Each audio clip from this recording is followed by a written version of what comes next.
guys. Taniman natin, no?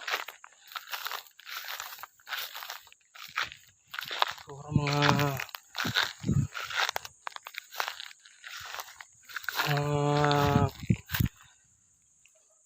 12 ka kilo na binhi ng kalinayan yata yung matatanim dito. Saka maglalagay tayo ng dito yung kubo. Dito tayo maglalagay. Doon tayo maglalagay ng kubo. Hintay lang natin lumakas yung ulan para lumambot yung lupa, hindi mahirap mag-araro. Tsaka yun, hintayin pa natin ang ulan yun para malagyan ng tubig kasi ito yung tuyo, guys. Yun, no? Ayan naman doon yung red rice ni tatanim natin doon banda. Ito dito sinunog kalinayan, yung kaya sa init kahit walang tubig mabubuhay siya. Doon naman kailangan doon lagi may tubig. Hindi naman may tubig na may tubig lagi. Yung babad lang siya sa putik. Dami ng kuwan eh. Pero pag matubig na yan, guys, lilinisin natin yan.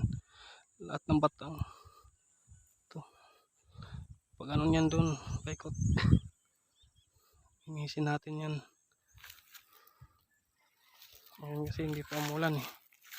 Kulimlim yung langit, oh. Kulimlim, no? Pero naman na ulan lumahay. Ayos ka, kunti-kunti lang. Kaya adjustment ngayon sa sasaka, guys. Mahirap pag wala kang stock sa ganitong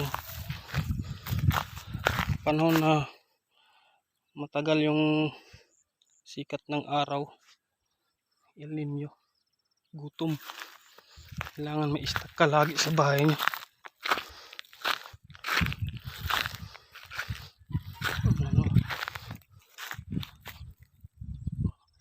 Lago na, no?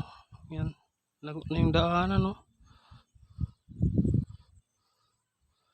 Lago na.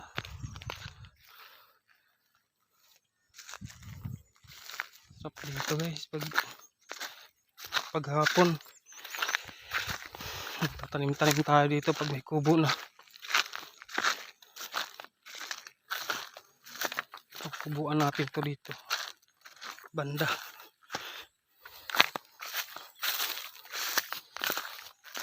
Dito tayo magkukubot sa gilid ng sapa. Ang double deck.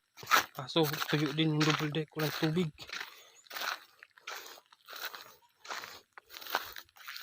Yung tuyo.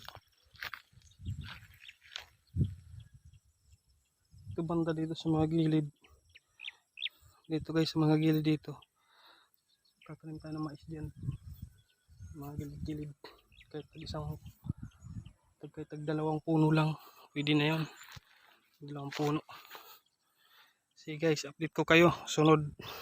Thank you for watching. Bye.